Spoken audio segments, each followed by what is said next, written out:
Hello and welcome to the Slingshot channel.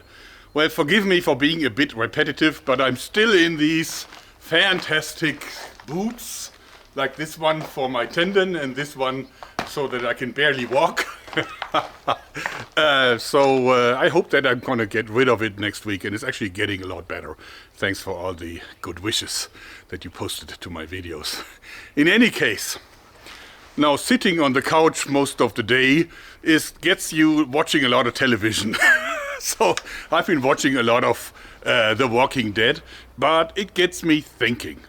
First of all, you can see Daryl Dixon wielding his crossbow. It's a compound model, fairly recent, and in always good shape. But is that really a crossbow that you would want in the zombie apocalypse? So just for entertainment, I don't really believe in zombies anyway, but just for entertainment, let's think about how a crossbow should look like in the show. Well, first of all, I absolutely believe it must be an adder because of the repeating action, because of 7 shots in the magazine, because of the quick reloading. Everything I just speaks for the adder. But would an adder look the same like 10 years into the apocalypse? Well, first of all, it would of course be completely scratched and worn.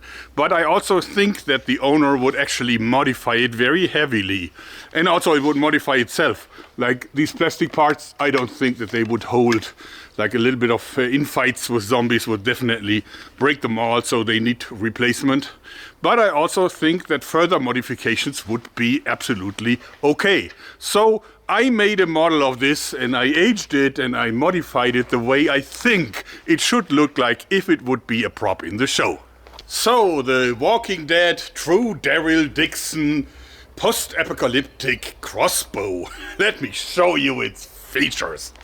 Alright, the first very obvious modification is of course the spike in front, and as you can see I attached it in a very solid fashion with like big nuts and bolts and in a steel frame, because I actually think that this would be an absolute lifesaver every day, because this is needed when you run out of ammo or when it's really getting into close combat fights.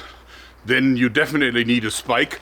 You don't really need a bayonet because you can't really slice open a zombie skull, right? You need to pierce it. And for that, I think the spike is the only alternative. And it's also super solid. Okay, the next modification, you've seen it already. This is the double stack magazine that holds 18 arrows. I think in a zombie apocalypse, this would be your #1 weapon. So you would want as much ammo in it as at all possible. So why would you go for 7 shots when you can have 18? Also, the next modification is the sighting. Normally the adder comes with a red dot sight, but it needs a battery. And I don't think that 10 years after the zombie apocalypse, there would be a lot of batteries left. And the few that are still there would probably be worth a fortune. So you would convert it into iron sights, or in this case, it's more like wooden sights. You can see you got your front part and you got your rear part. And the rear part also is adjustable. So I can adjust it left and right a little bit. But I can also, of course, use the scale here to shoot longer or shorter distances. The next modification, as you can see, is the rear stock. The rear stock has been converted into a claw, and also the plastic part has been removed with wood that is actually wrapped in paracord. I aged it a little bit for you. Why is this a claw? Well, because the claw allows you to actually repeat the gun while it is pressed against your shoulder. So you don't have to take it off and repeat it and then get it back to your shoulder like the original adder. You can keep it at the target, and I'll show you that later on. Well, the next issue is that, of course, you can see that the front part here is also completely exchanged. It's again wood that also stabilizes the cocking lever, and because that's why it's longer, and it's also wrapped in paracord. Same goes for the crossbow limb. Now I know that a lot of you guys will say, well, how long is it going to last? Can you replace it? Yes, you can replace it with wood or with steel springs. But you know what? I collect crossbows and bows, and I have some models that date back as much as the mid-70s. So this means that they're now almost 50 years old, and there's still no damage on the crossbow limbs. I think these fiberglass bow limbs hold for a long time. And some of them I've done thousands and thousands of shots with them. So I believe that if you protect them right, and that's why I've wrapped them in paracord, they will actually last a long time.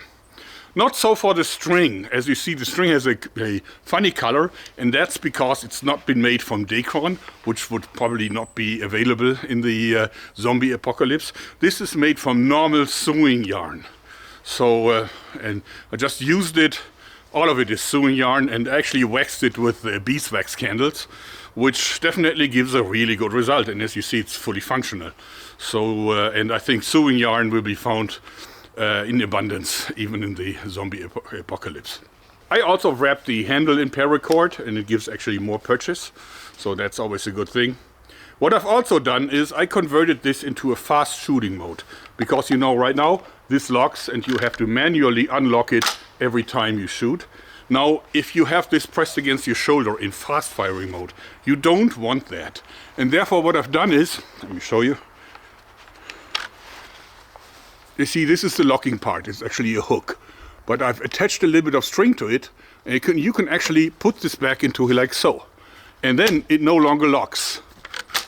So you can hold it with your hand while repeating, and that gives you the fast shooting capabilities.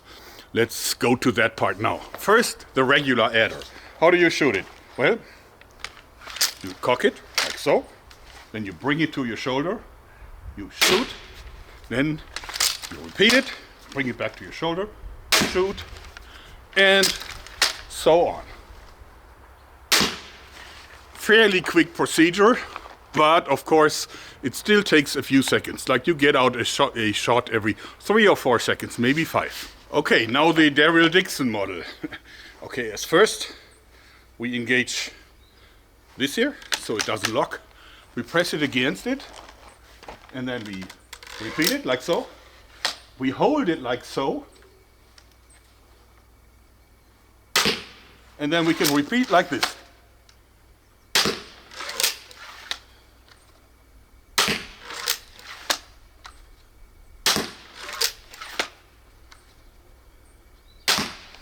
And I could probably also disengage the automatic safety. I think I should have done this, and I actually will do it later on, so that I can actually get it to even faster shooting, since that meant that safety is like a pain in the behind. So it doesn't lock, but if I want to make it locking, all I have to do is take my thumb, flip it up, and it locks. So again, this is the great advantage. You put this behind the little notch here, and if I want to shoot again, I don't have to lift it off my shoulder. I can simply go like so. Super easy. Now for the bayonet part. This has a huge advantage because the spike is completely in line with the entire system. So I can go pitchfork mode by holding it here, and this gives me an enormous amount of power in thrusting. Let's try this with the target. It's funny with these boots. Yeah! Super easy. Yeah!